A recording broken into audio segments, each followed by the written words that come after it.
السلام عليكم ورحمة الله وبركاته. مرحبا بكم جميعا. Bienvenue à vous tous. Alors, je reprends la leçon dès le début et je rajoute la deuxième ligne, Inch'Allah. Alors, Bismillah, tawakkalna ala Allah.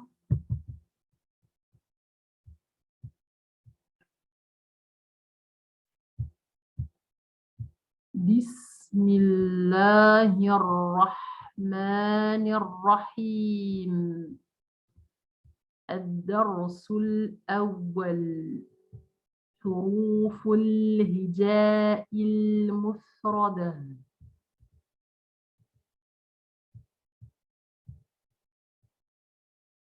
ألف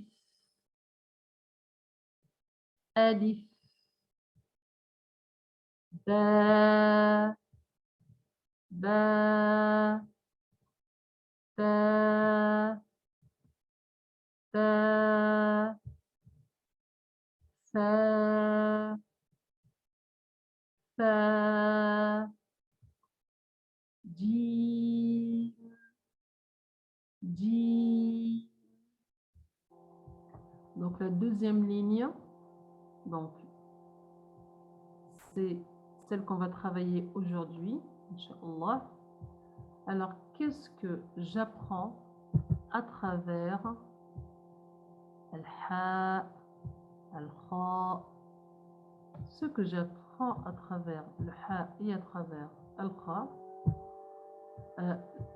comme je l'ai déjà dit précédemment, là, on va travailler le alif, pardon, la prolongation.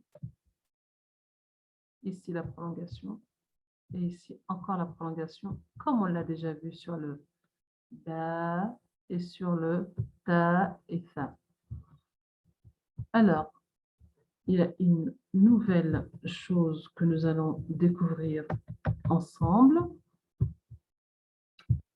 C'est aussi les lettres emphatiques. D'accord?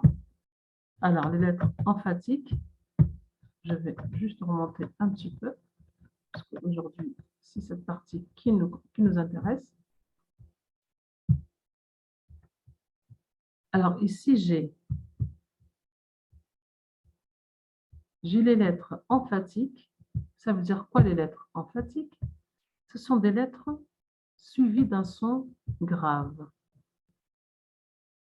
Alors aujourd'hui, on va voir la première. Avant ça, je reviens pour vous dire que le ha, ce que j'apprends à travers le ha et à travers le kha, j'ai la prolongation de 2 temps. Ha, kha, ha, kha. Alors, si vous faites bien attention, le ha, c'est une lettre où il y a beaucoup de souffle. C'est comme ça on veut le dire hawa, ha, hawa, ou alhamdu, ha, alhamdu. Donc le ha, il n'y a aucun frottement au niveau de la gorge. Notre gorge, les parois sont séparées, il y a beaucoup d'air. Ha, ha, ha. Et c'est une lettre amincie. C'est une lettre qui a un son aigu et aminci. Ha, suivi de Kha, Kha, Kha. C'est une lettre emphatique.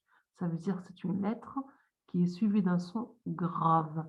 Kha, Kha. Alors, qu'est-ce que j'apprends à travers le dal et le val et le ra?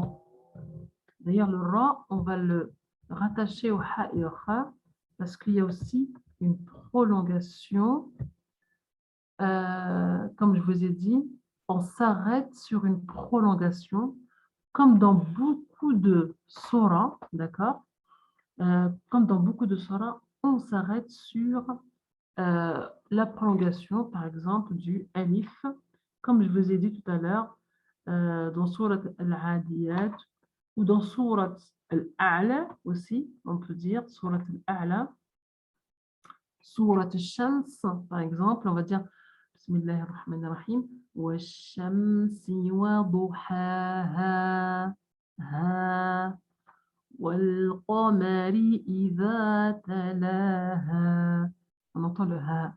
Par exemple, dans surat al-Layl, وَاللَّيْلِ إِذَا يَغْشَى وَالنَّهَارِ إِذَا تَجَلَّى. Vous voyez, là. Eh bien, ici, c'est pareil. J'apprends à m'arrêter sur la prolongation du alif. Ha, kha, ra. Maintenant, je reviens sur del et vel. Del, il est composé, il a 3 parties. Il y a le son 2 qui est prolongé, il y a la prolongation du alif, et je dois m'arrêter sur le son l. D'accord? Donc là, j'ai 3 parties. J'ai 3 parties.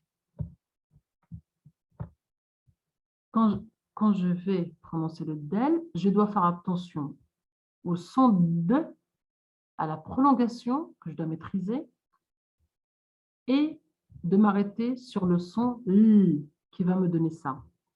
Del, del,